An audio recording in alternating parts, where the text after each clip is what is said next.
Vampiro. Una criatura que se alimenta de la esencia vital de otros seres vivos. Un ser humano convertido después de morir en un cadáver retornado, depredador, refugiado en la sombra e instalado en nuestro inconsciente colectivo. Insaciable de sangre, que es su fuente de poder y vehículo del alma, condenado a la inmortalidad. Pero hace mucho tiempo vivió un príncipe capaz de cometer las más grandes atrocidades, un guerrero inclemente que combatió en muchas batallas, temido por sus enemigos y aliados, y un ser humano que al igual que un vampiro necesita saciar su sed de sangre para tener poder. SOS Misterios.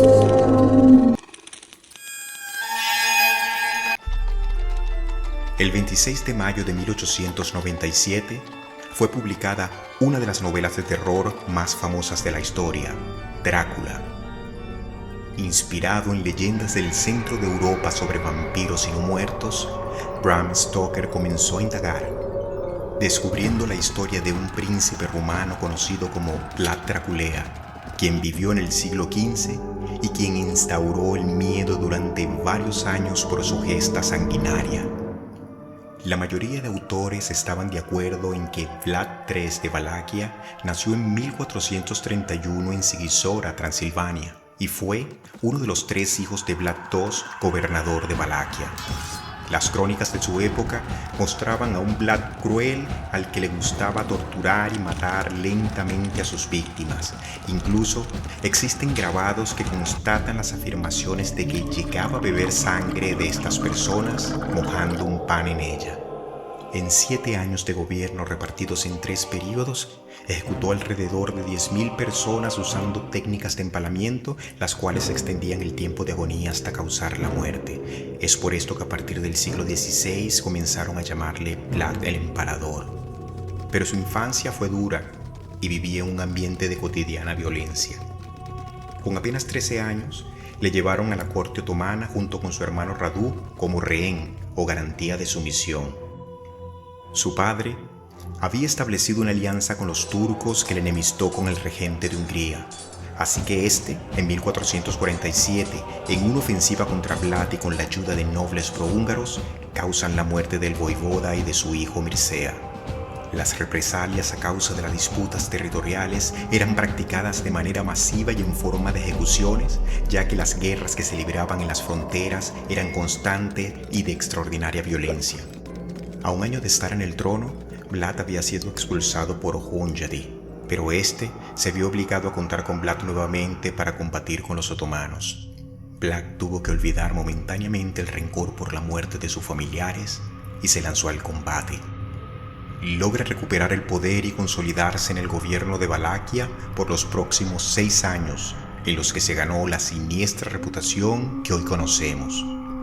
Luego de una ofensiva turca en 1462, Vlad saqueó el país búlgaro que formaba parte del Imperio Otomano, matando a hombres, mujeres, jóvenes y ancianos. Luego envió al rey húngaro Matías Corvino 2 sacos llenos de cabezas, orejas y narices, diciendo textualmente: «Hemos matado a 23.884 turcos y búlgaros, sin contar aquellos a los que quemamos en sus casas o cuyas cabezas no fueron cortadas por nuestros soldados». Incluso aplicaba este tipo de castigos contra sus súbditos para asegurar su autoridad a través del miedo, ya que él mismo temía por su posición, que veía amenazada por revueltas de colonos alemanes y la negativa de la nobleza boyarda a participar en sus ataques en contra de los turcos. Justo por este tipo de actuaciones es que nace la leyenda de la copa de oro que dejó frente al lugar donde residía, para que los viajeros sedientos bebiesen de ella. Tal era el temor que le tenían que nadie osó jamás robarla. Aunque el empalamiento no fue una invención de Vlad, sí llevó a cabo este método de ejecución al refinamiento macabro para poder usarlo como advertencia. Las crónicas nos recuerdan un lugar conocido como el Bosque de los Empalados, lugar en el que se dice que Vlad ordenó que cortasen todos los árboles para empalar a 20.000 prisioneros. Los métodos de tortura que implementaba para ejecutar a sus enemigos iban más allá de los estándares de la época, pero sus victorias contra los aparentes invencibles turcos le hicieron merecedor de ser inmortalizado junto a los grandes comandantes de la historia, quien a su vez murió luchando en el campo de batalla. Es por esta razón que hoy goza de estatus de héroe nacional en Rumanía.